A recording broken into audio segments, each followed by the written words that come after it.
Senhores, é um privilégio poder estar aqui. Agradeço imensamente o convite que me foi feito para trazer um pouco daquilo que a gente estuda sobre a doutrina espírita e a relação dela com as coisas que nos acontecem no dia a dia. E uma delas é o problema das drogas, que hoje é considerado uma epidemia. Todos os locais temos problemas com o envolvimento de drogas. Então, porque a droga é uma coisa já muito antiga. Esse nosso relacionamento com essas substâncias, por exemplo, álcool, heroína, cocaína, etc., isso já faz milênios que a humanidade usa. Temos relatos de uso do álcool, de ânforas que encontraram no Irã, em escavações de 5.000 anos atrás. Tem resíduos e indícios do uso da papoula, que dá origem ao ópio e à heroína, na Ásia, de mais de 13.000 anos atrás. Então, isso é uma coisa que a gente vem há bastante tempo. E assistindo um vídeo recentemente dos pesquisadores sobre o comportamento dos animais na África, vocês já ouviram falar da frutinha marula. A marula é uma fruta que dá na África e que ela tem 17% de álcool. E os animais, macaco, búfalos, elefantes, girafas, comem essa fruta uma vez por ano e ficam bêbados. Então, como a nossa ancestralidade vem lá do animal, nós passamos por todas as fases animais, provavelmente nós devemos ter passado um período na África e comemos essas frutinhas aí.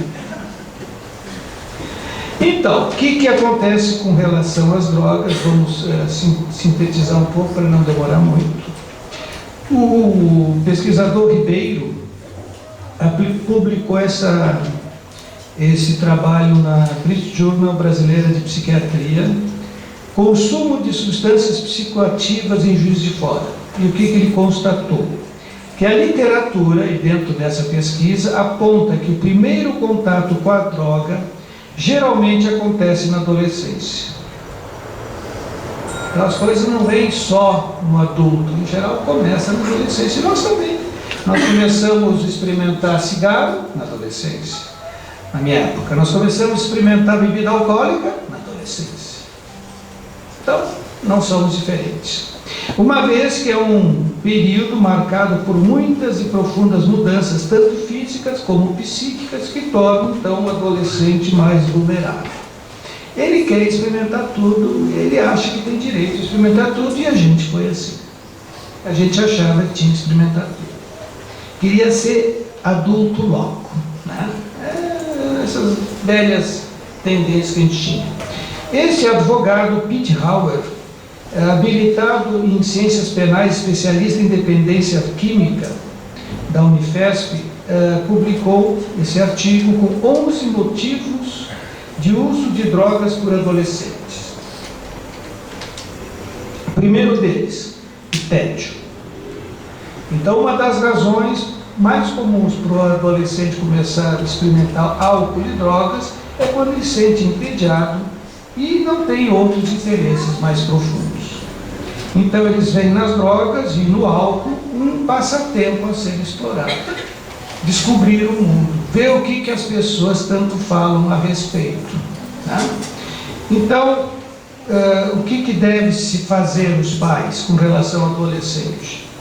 Dar mais responsabilidade, estimular para atividades extracurriculares para que ele não tenha tempo de pensar sobre o uso de substâncias psicoativas.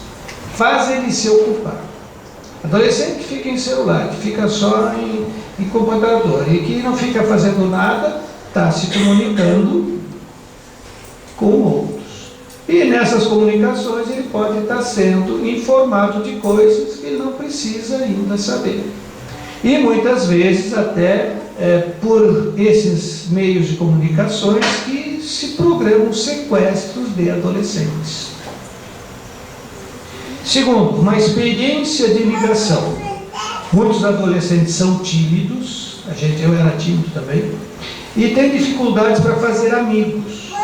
As drogas e o álcool os ajudam para se sentirem mais confiantes, ou para se relacionar com um grupo social que é conhecido pelo uso dessas substâncias.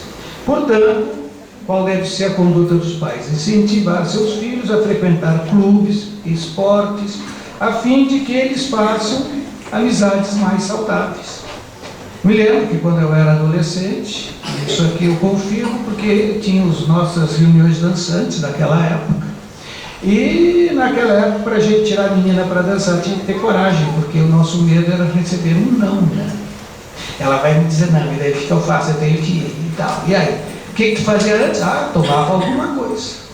Tomava um trigo velho, tomava um vermute, uma coisa assim, para criar coragem. Uma experiência, uma terceira curiosidade.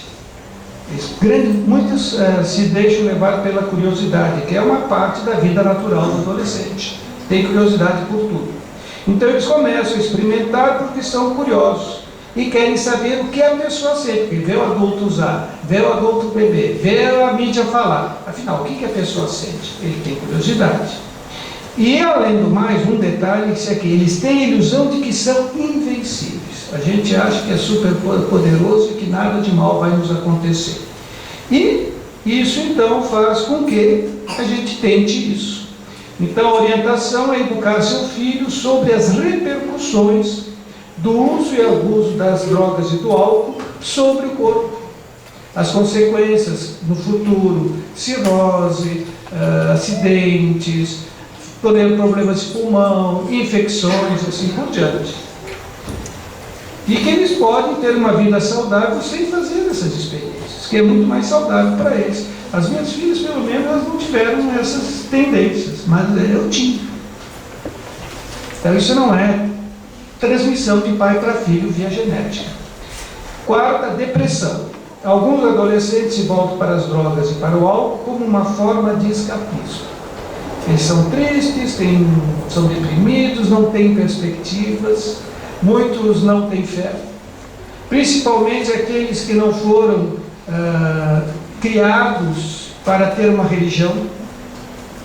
Essa história de que a escola tem que ser laica, a família não tem que impor a religiosidade para os jovens, pode gerar isso aí, porque ele não tem base, não tem fé. Para que ele vai ficar? Então, eles perdem os rumos. E uma das maneiras é que eles procuram essas drogas para esquecer e tentar se sentir feliz, porque ele está triste. Perda de peso, isso aqui é bastante interessante, principalmente no sexo feminino. As meninas se voltam para as drogas como a maneira mais rápida de perder peso. Durante o ensino médio, especialmente, as meninas se tornam mais conscientes do seu corpo, da sua sexualidade, e podem se tornar desesperadas para emagrecer. Elas têm esse problema, elas se acham sempre gordas. Então a gente nunca diz que elas estão gordas, senão elas ficam doentes. E, consequentemente, a função é que elas têm que se sentir magrinhas para atrair a atenção dos meninos mais populares. Não era assim? Essas jovens também podem estar lutando com outros transtornos, como bulimia ou anorexia nervosa. Então, elas têm também problemas nesse sentido. A disputa, as competições, né? O estresse. Durante o ensino médio, muitos adolescentes ficam excessivamente estressados com uma agenda lotada de aulas avançadas e atividades extracurriculares. E às vezes não têm aquela tranquilidade de enfrentar isso aí. E eles procuram alguma coisa que alivie um pouco aquela tensão das cobranças que eles estão fazendo sobre si próprios. Às vezes são os pais que cobram demais, eles começam a dizer, não, meu filho tem que tirar 10, meu filho tem que ser o primeiro da classe, meu filho tem que ser o melhor, você não pode ser inferior. E aí isso gera um distúrbio, gera uma alteração significativa. E muitos desses vão para drogas, maconha, etc., a fim de relaxar. Baixa autoestima, principalmente nas idades dos 14 aos 16 anos, eles têm essa tendência a baixa autoestima porque muda a aparência física. Eles começam a ficar com um aspecto diferente, né? Aí muitas vezes não tem perda dos amigos, que vão para um lado, outro vai para o outro, e isso pode gerar um comportamento autodestrutivo. Também nós temos a influência da mídia, que dá ideias inadequadas, consumistas, etc. Intimidações, pressão familiar, para que o adolescente procure os altos padrões. Não, você tem que ser top, você tem que ser o primeiro, você tem que ser o máximo. Isso não é uma boa orientação. E quando eles não conseguem atingir essas orientações, de ser o top, de ser o máximo, eles se frustram. E aí eles tentam procurar alguma coisa que dê apoio. A maioria começa com algo, depois vem as outras. Experiências aprimoradas, então são muito usadas para essas experiências. A cocaína em geral vem depois, junto com os anabolizantes, a fim de aumentar as energias, a pessoa ser mais ágil, mais ativo. O êxtase pode ser usado em caso de inibição, a fim de ter força para o desempenho sexual. A maconha e o álcool mais para relaxar, né? Ou tirar a inibição daqueles que estão mais inibidos. A pressão do grupo. Então esse é um outro grande efeito. Isso é clássico. Os amigos que costumam usar ficam forçando os outros a fazerem parte do grupo, e para fazer parte do grupo tem que experimentar também. Então essa frequência acontece muito a partir dos 16 anos, né? E se ele faz isso, ele faz parte do grupo. Se ele não faz isso, aí ele fica sendo como que rejeitado pelo grupo, e ele se sente rejeitado. Agora o nunca é uma outra situação que eles procuram, eles sentem uma necessidade social para experimentar tudo o que podem, porque ainda são jovens e tem que ser agora, então eles têm que usar a droga agora, porque aí eles se sentem adultos, aí eles se acham que são responsáveis, e na realidade é o contrário. Eles estão realmente perdendo qualidade, estão procurando outros caminhos que depois vão ser bem piores. Por último, a genética. Se houver um histórico familiar de dependência ou drogas ou alcoolismo, o adolescente pode estar geneticamente predisposto a experimentar drogas e álcool, por causa dos ascendentes. Mas isso também tem parte do exemplo. Embora as más escolhas que façam, especialmente os jovens, se os jovens não forem educados e prevenidos, tendo esse histórico familiar, eles podem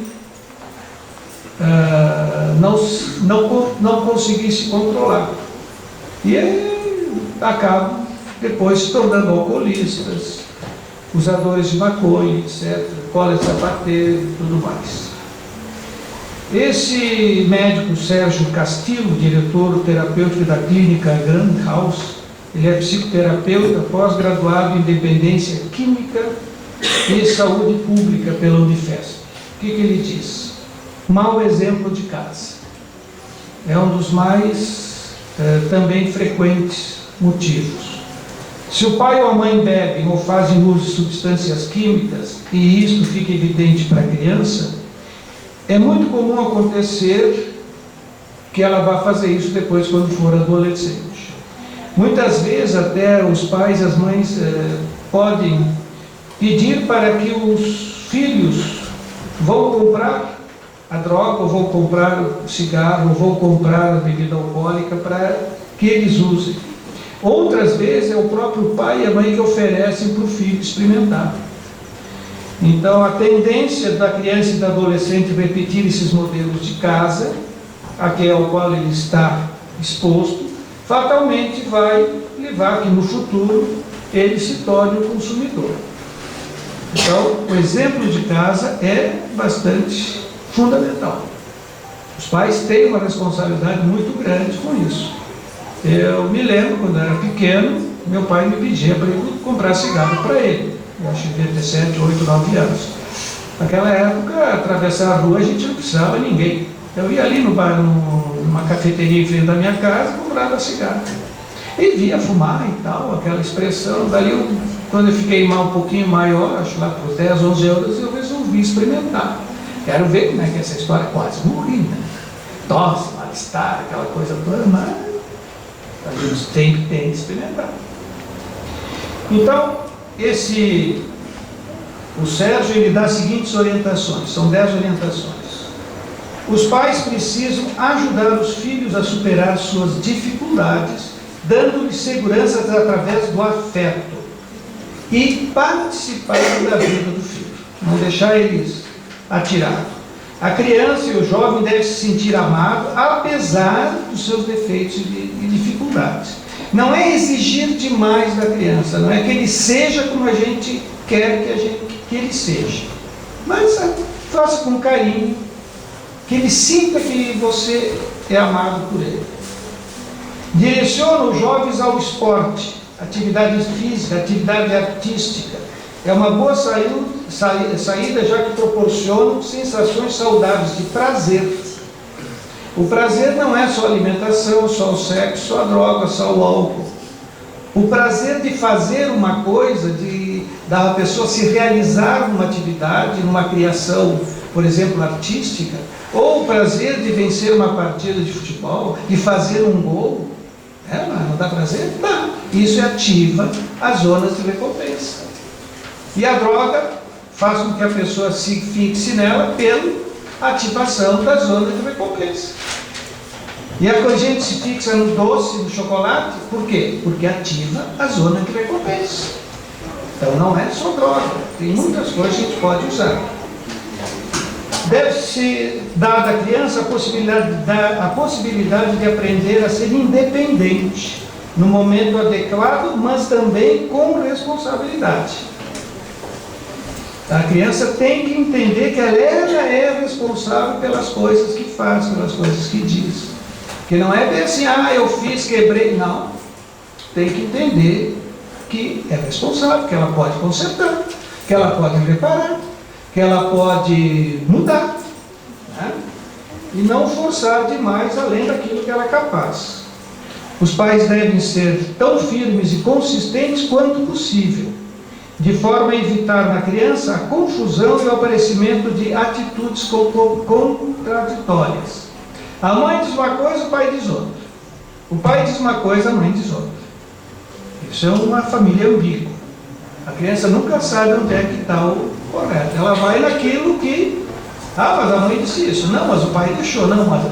Então os pais têm que criar essa harmonia entre eles. O que eu disser, tu não desconta. Paciência. Mas tu diz errado. Tudo bem, depois a gente corrige. Vamos analisar depois. Mas para a criança, isso pode alterar muito o discernimento dela. Os pais devem mostrar apreciação e interesse em relação às coisas que os filhos estejam fazendo, mesmo que pelos padrões deles, elas não sejam tão interessantes e importantes. Às vezes a gente vê o filho brincando ou trabalhando numa arte, mas eu não gosto disso, eu gosto de outra coisa, mas ele está fazendo um trabalho de arte. De repente isso é uma coisa muito bacana. Mostre interesse, incentive. Mas está feio, mas não tem importância. Dali a pouco ele faz uma coisa bonita. Mas se a gente vai lá e diz, está feio, não é bom, ele fica frustrado, ele fica bloqueado, ele não vai mais tentar. Está tentando tocar um violão ou piano. Mas tu está errando muito. Pronto. Então é o contrário. Não, é isso aí. É isso. Começou a acertar boa, vai adiante. Isso é importante para o desenvolvimento. Mesmo que as crianças tenham dificuldades ou problemas, elas deverão ser sempre tratadas como normais e saudáveis. Às vezes a criança tem uma deficiência, às vezes a criança tem um defeito físico, e assim por diante. Todos nós temos determinadas dificuldades. Trate como se fosse normal. Dê exemplo, evite beber na presença dos filhos, e se beber, ou fumar, que era no meu caso, façam com muita moderação. Então, já que está numa festa, já que está num almoço, vai tomar, não exagera, vai aos pouquinhos, não baixa meia dúzia. Senão, a criança acha que tem que beber bastante, ou fumar bastante. Não permita que menores bebam. Explique que essa bebida é de adultos e que deve ser ingeridas com muito controle, não é para tomar à vontade. E dê o exemplo, né? Se puder não beber, melhor, mas não quer dizer que a gente não possa, mas a gente pode dar o exemplo com explicações. Imponha limite e controle o acesso à bebida. Para isso é necessário saber com quem anda, aonde vão e os locais que frequentam. Então o filho diz, eu vou para tal lugar, eu vou para isso, eu vou para aquilo. Vê bem direitinho onde é que vai. Essas regras a gente já sabe tudo o que acontece. Então abre o olho. E muitas vezes o que a criança quer é que o pai e a mãe digam não. Pai, eu quero naquela festinha. E o pai diz, sim, pode ir, nem dá bola. Lá na festinha, sabe lá o que vai acontecer. Agora o pai diz não. É porque ele sabia que naquela festinha não ia rolar coisa boa. E aí ele vai reinar, ele vai espernear, ele vai brigar. É normal. Claro. Mas eu vou deixar. Não, não deixa. Tu tem que saber tudo exatamente o que acontece nessas festinhas. Porque depois vem o choro mais tarde. Isso aqui é importante, fique atento com relação à mudança de comportamento. A criança começa a perder peso, deterioração com o relacionamento com a família, queda no rendimento escolar, falta aula, começa a se irritar sem motivo, diz qualquer coisa que a gente já está ficando brava, não dá mais para falar com esse guri, não dá mais para falar com essa guria, não dá para chegar perto dela, né? Abre o olho. E isola essa pessoa, chega em casa e vai lá para o seu quarto ficar quieto. Olha, não era assim. Sumiços repentinos, variação de humor, ou está sempre quieto ali, dormindo, acorda tarde, diz que vai dormir, mas no fim está lá no computador até não sei que horas, tá? Apatia, desinteresse, todos esses sintomas podem ser indícios do início de uma dependência, que já está em andamento. E a gente tem aquela mania, não, mas meu filho não. Meu filho jamais. Minha filha nem pensar, ela é santinha. Não, nós temos que entender o seguinte, todos somos espíritos velhos, em corpos novos. O meu já está meio gasto. Os do jovem, das crianças, é bem mais novo que o meu. Mas o espírito é velho. Sendo o espírito velho, o que significa? Tem muita experiência das vidas passadas no seu subconsciente. E nas vidas passadas foi sempre santinho, nunca usou droga, nunca experimentou nada diferente, nunca fez nada de errado. Não, se nasceu de novo, se está aqui de novo, é porque não foi bonzinho. Assim como nós. Nós não fomos bonzinhos.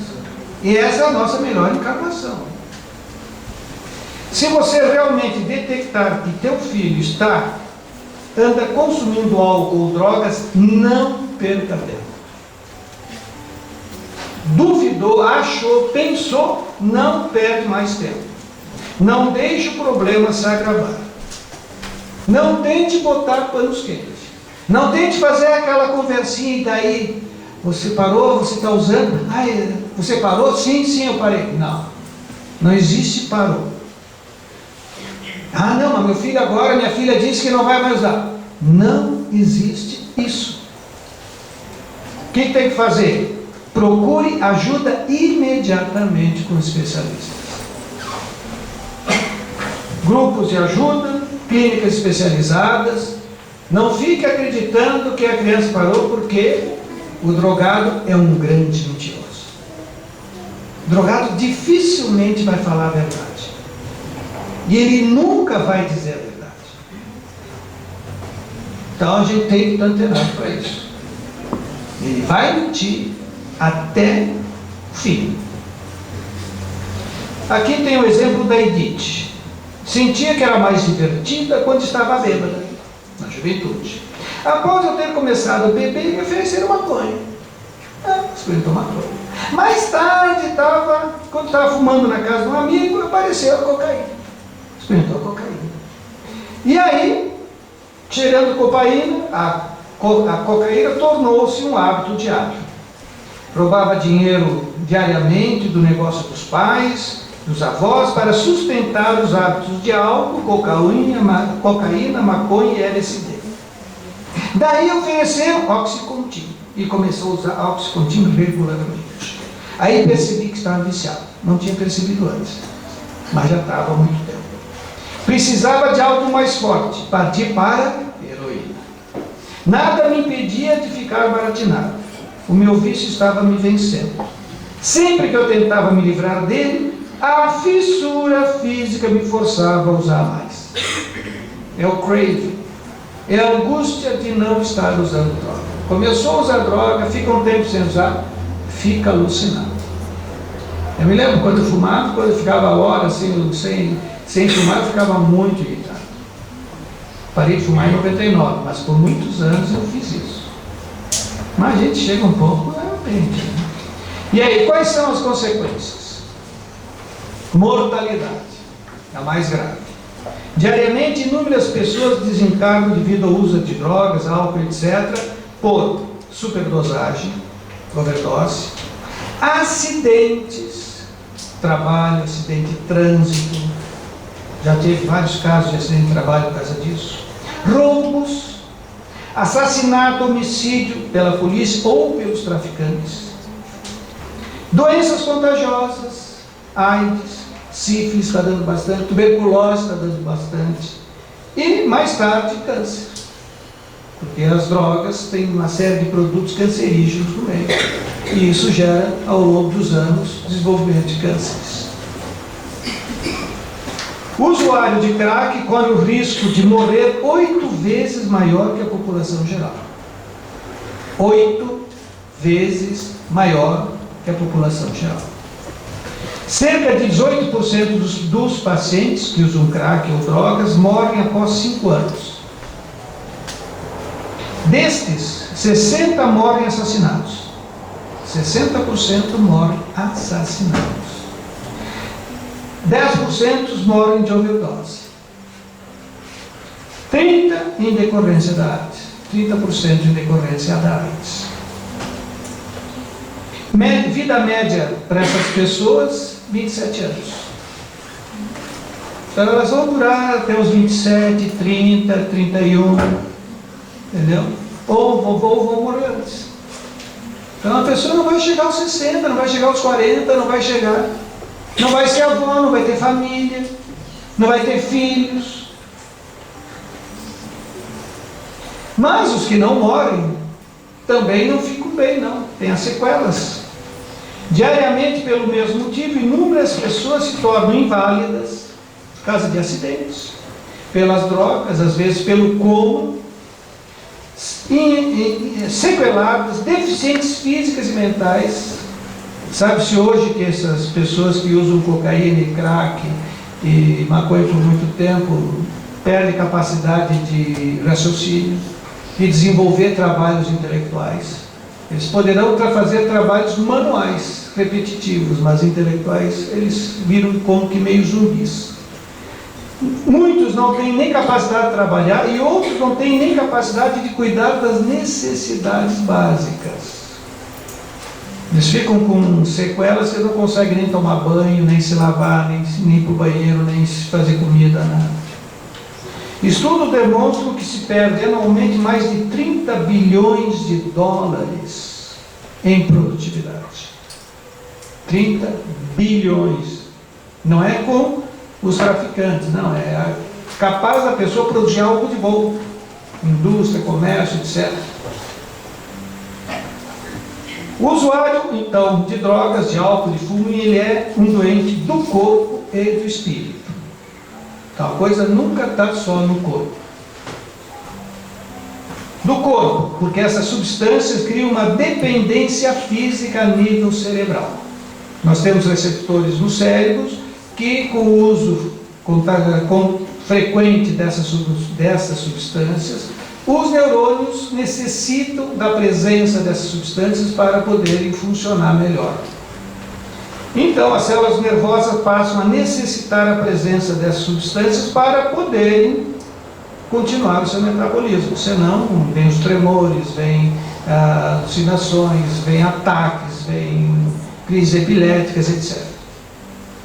Mas o mais importante é que tem doenças do espírito. Por que doenças do espírito? São tendências que o indivíduo já trazia das existências passadas e ainda não conseguiu se corrigir.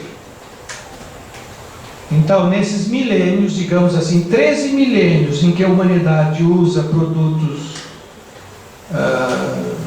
tipo droga, a gente usou isso por muito tempo. Muitos ficaram viciados, outros não. Os que ficaram viciados não é dessa existência. Já trazem isso das vidas anteriores. E essas lesões ficam gravadas no perispírito e que vai levar para as próximas encarnações, na maioria das vezes, em piores condições. No lado espiritual, pela lei das afinidades, semelhante atrai semelhante. Ou seja, diga-me o que pensas ou desejas e eu te direi quem te acompanha. Nenhum de nós nunca está sozinho. Sempre temos acompanhantes invisíveis. Se nós fôssemos videntes, os enxergaríamos. Somos videntes? Não. Alguém aqui é vidente? Não. Então a gente não enxerga. Mas eles estão aí. E isso depende do quê? Daquilo que a gente gosta, daquilo que a gente pensa. Diga-me o que pensas, que eu te digo quem é que está contigo. Então, os vapores sutis das drogas, ao se volatilizarem, são facilmente detectados por espíritos viciados. O que são espíritos viciados? São indivíduos que, como nós, durante a vida terrena, usavam droga. Morreu. E aí? No outro lado, não tem droga. E aí? Está livre da droga? Não. Está necessitando de droga. Está louco por droga. Porque é a fixação espiritual. O que ele faz? Vai procurar quem usa droga. Como é que ele localiza? Pelos vapores das drogas. E aí o que ele faz? Se gruda nessas pessoas para absorver esses vapores. São como que parasitas ou vampiros sugando essas nossas energias. O Luiz Sérgio que ele era um toxicômano encarnado, ele morreu por causa de overdose, passou um bom tempo nas zonas purgatoriais do umbral, do Vale dos Suicidas, etc. E depois se recuperou, e aí então ele veio trazer a experiência dele. Porque a gente fica sabendo isso por aqueles que passaram por isso. Então ele diz assim, que a pessoa encarnada que usa droga sustenta o seu vício e mais ou menos 10 outros viciados desencarnados. Mais ou menos 10. Mais ou menos 10. Não é um, é uma turma. Cada viciado, então, sustenta uma legião de viciados. Vive num processo obsessivo de subjugação constante.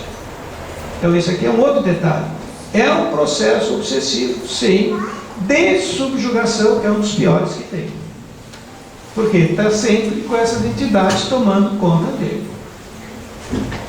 Por isso, ele sempre quer mais. O drogado não para. Quando eu fumava, às vezes eu estava com um cigarro aceso, tinha um na mão e já queria acender o terceiro. Imagina quantos eu tinha do meu lado. Ex-fumantes, né? Então ele vive vampirizado pelos viciados que já morreram, sendo sugados de todas as suas energias. À medida que o tempo passa, ele vai ficando pior e muitos deles acabam em suicídio involuntário. O que é isso? É uma overdose. Tá? E aí, o que acontece quando há o desencarne por overdose? Ou por doenças, por exemplo, hepáticas, o cirrótico, ou por doenças pulmonares, que nem o fumante, e assim por diante. O que acontece? O espírito não se desliga do corpo, permanece colado à matéria. Vai para a necrópsia, nos casos de acidente, de overdose, como que vivo, ele está ali junto. Só que ele não sente aquilo que está acontecendo no corpo físico. Mas ele tem a impressão, a angústia do que estão fazendo com o corpo. Tanto que depois, nas mesas mediúnicas, eles vêm e dizem assim: mas estão tirando meu coração, estão tirando meu filho, manda botar de volta, eu vou morrer desse jeito. Mas ele não está sentindo dor, mas ele está presenciando isso tudo. E isso é bem angustiante, né? Portanto, ele vive verdadeiros momentos de horror e pânico. Imagina você. Se coloque no lugar dele. Não vai dar pânico? Vai. Não parece um filme de terror? Parece. Só que não tem dor. Grita, pede socorro, mas ninguém pode ajudar.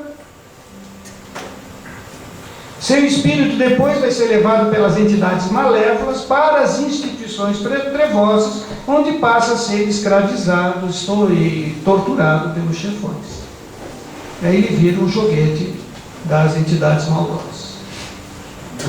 Por quanto tempo o toxicômano desencarnado vai ficar sofrendo? E aí? Durante o tempo em que permanecer empedernido no vício.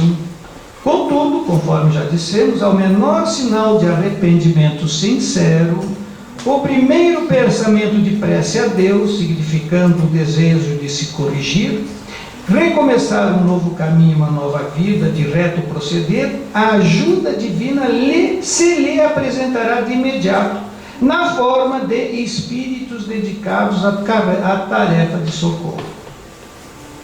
Então, quando o espírito resolve, ele vai ser atendido, mas tem que querer. Aí nós podemos fazer algo. Nós aqui encarnados podemos fazer algo por eles. Sabia? Sabe como? Difícil. Fazer prece pelos suicidas, prece pelos drogados, prece por aqueles que morreram de acidentes, etc. Orar por eles pode levar um momento de alívio, um momento de bem-estar. Esse momento pode ser aquele momento que dá o estalo do arrependimento, e aí ele vai ser socorrido. Não é uma prece. Preces diárias por eles. Ao longo de meses e anos, nós vamos ajudar a muitos saírem do lamaçal em que se encontram. Então nós podemos ser úteis também, embora encarnados, orar exatamente por eles saírem. Depende sempre da vontade do espírito a duração das penas? Sim, ao espírito podem ser impostas penas por determinado tempo, mas Deus, que só quer o bem das suas criaturas, acolhe sempre o arrependimento e jamais fica infrutífero o desejo do espírito, que o espírito manifesta em se melhorar. Então a gente pode ajudar, ele tem esse desejo. Como? Orando por eles, desejando que eles comecem a sair da dor do sofrimento. Portanto, o sofrimento do espírito perdura até o seu arrependimento. E as nossas preces podem sim estimular esse momento. Joana de Ângeles diz o seguinte: se a droga adotou seu filho, você precisa vencer a droga. Se os pais derem ao filho a certeza de um amor equilibrado, ele voltará para trás e largará o vício. Procurar culpados só piora. A família tem que dar amor, disciplina, porque filho sem disciplina não se modifica. Alguém de nós aqui consegue se modificar sem disciplina? Não. Nós não vamos nunca nos melhorar, ou nos curar, ou nos modificarmos, ou nos transformarmos sem disciplina. Então nós temos sim que usar a disciplina. É o caminho pelo qual a gente consegue mudar os hábitos. Sem disciplina a gente não transforma um mau hábito num bom hábito. Sem disciplina a gente não transforma um mau comportamento num bom comportamento. Isso é cerebral, isso é neurociência. Tem que ter a disciplina. E o exemplo moral, claro. A família precisa se conscientizar de que algo falhou. Por isso, deve procurar orientação psicológica, médica, religiosa e ocupacional. Então não dá para botar panos quentes, não dá para só ouvir. Tem que ir atrás do tratamento. E outra coisa, o tratamento tem que ser obrigado. Essa história de, mas ele não quer, não vai melhorar nunca. Não tem nenhum drogado que consiga se modificar ou largar sem tratamento obrigatório. A educação desde a infância é o recurso terapêutico preventivo mais valioso, porque é mais seguro evitar a dependência do que depois sair atrás da cura. Então comece já evangelizando as crianças desde pequeno. Leve a criança para conhecer a Boa Nova. O que é a Boa Nova? O Evangelho de Jesus. Essa é a Boa Nova. É onde estão as leis morais. É onde estão os ensinamentos dos comportamentos adequados. A terapêutica das nossas dores da alma. A terapêutica das nossas doenças do espírito. Estão ali. Nosso espírito é doente? Sim. Alguém de nós tem o espírito curado? Não. Nós estamos num planeta de provas e expiações. O que significa? Somos doentes do espírito, ponto. E agora? Tenho que curá-lo. Como? Aprendendo as leis morais.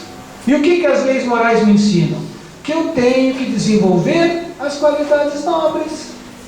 Que se eu transformar as minhas imperfeições, os meus defeitos, em qualidades nobres, que é o antagonismo, que é o antídoto, eu me curo das doenças da alma. Então, nós temos que pensar exatamente nisso, nas qualidades nobres, para que elas cresçam dentro de nós. E os drogados são vícios. Então, todos nós podemos sim mudar as coisas. Então, o Espiritismo, o que ele nos oferece? O estudo científico da doutrina espírita. Por quê? Porque são os espíritos que vêm nos contar suas experiências. E eles vêm nos dizer, se vocês não se modificarem nessas coisas, vocês vão passar por isso que eu estou passando. Eu sou vocês amanhã. Eu estou passando aquilo que vocês vão passar amanhã. Aprendam comigo. Não façam o que eu fiz. Se modifiquem agora, que ainda dá tempo. Por isso que essa é a nossa melhor encarnação. Sabe por quê? Porque ela não terminou. As outras nós já passamos. Elas começaram e terminaram. E nós fomos bons? Não, nós fracassamos. Já aconteceram. Deu. E agora? Agora é o momento de fazer diferença. As novas plantações são hoje. Hoje é o nosso momento de criarmos o novo amanhã. O que eu quero amanhã? Colher o trigo? Quero colher as flores? Quero colher os frutos bons e deliciosos? Plante-os hoje. Senão, bom, vai colher o choro, vai colher os espinhos, vai colher as frutas ruins. Tudo bem, é escolha. Mas eles vieram nos ensinar isso. A orientação evangélica não é para nós sofrermos pelas culpas. Nós podemos sofrer pela dor ou pelo amor. Não é isso? Mas podemos pegar o amor em vez da dor. Só que o amor requer trabalho interior, requer transformação interior. É uma força maior, você tem que lutar mais. Por quê? Você tem que lutar contra si mesmo. Você tem que vencer a si próprio. Você tem que superar a si mesmo. Você tem que sublimar a ansiedade. Você tem que sublimar o egoísmo. Você tem que sublimar o vício. Mas é muito mais possível pelo amor, porque depois fica gravado. Além disso, toda vez que a gente faz esse trabalho de transformação pelo amor, nós estimulamos as áreas de recompensa. Quais são as áreas que dão prazer? As áreas de recompensa, que estão no cérebro. Então, se nós trabalharmos nesse lado, nós vamos estar estimulando, sim, as nossas áreas de recompensa, tanto quanto a droga. Só que num efeito muito mais prolongado e muito mais eficiente e sem os efeitos colaterais das drogas. Olha que isso é muito melhor. Reposição das perdas perdidas através do passe da água fluida, porque as entidades viciosas sugam as nossas energias, nos deixam depauperados. Quem é que pode nos trazer as energias boas? Quem é que pode nos tirar as energias ruins, tóxicas das drogas e das entidades viciosas que nos assediam? Quem? Os bons espíritos, os nossos protetores, a espiritualidade superior. Como é que eles fazem isso? No momento do passe, no momento que a gente toma água fluida, no momento que a gente faz uma oração sentida. O nosso protetor vem e tira essas energias tóxicas. Como é que a gente tira as energias tóxicas? Colocando as energias saudáveis. Então o centro espírita oferece isso, que é o passe, que é a água fluida. E o mais importante, a desobsessão.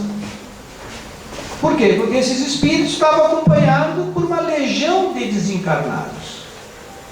E esses aí vão ser expulsos? Não, eles querem mais. Eles estão alegres? Não, eles estão sofrendo. O que nós podemos fazer? Nós temos que ajudá-los a sair desse ambiente que eles estão, desse lamaçal que eles vivem. Como? A desobsessão. O que é a desobsessão? É aquele trabalho de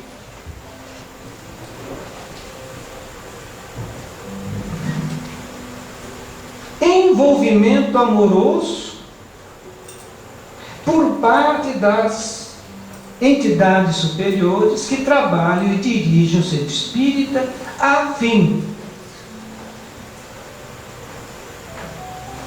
de que esses sofredores mudem de opção, porque eles também têm livre-arbítrio. Eles não aceitam qualquer coisa. Não adianta eu chegar e dizer assim para um espírito drogado, assim, vem que eu tenho coisa melhor para ti. Não. Agora, se chega o familiar que já morreu, se chega o protetor dele, ele se desmancha. E onde é que ele consegue fazer isso? No trabalho de obsessão da casa espírita, porque nos outros lugares isso não é feito. Então, quando a gente vem para cá, a gente está ajudando toda essa turma de sofredor. E a desobsessão não é só para o drogado, é para a família toda. Por quê? Porque estão todos comprometidos. Esses obsessores não querem só o drogado, eles querem os familiares também. Por quê? Porque através dos familiares eles irritam o drogado. E o drogado tem motivo daí para procurar mais droga. Ah, mas meu pai não me tratou bem. Claro, era o que eles queriam. Então a família toda precisa fazer trabalho de desobsessão.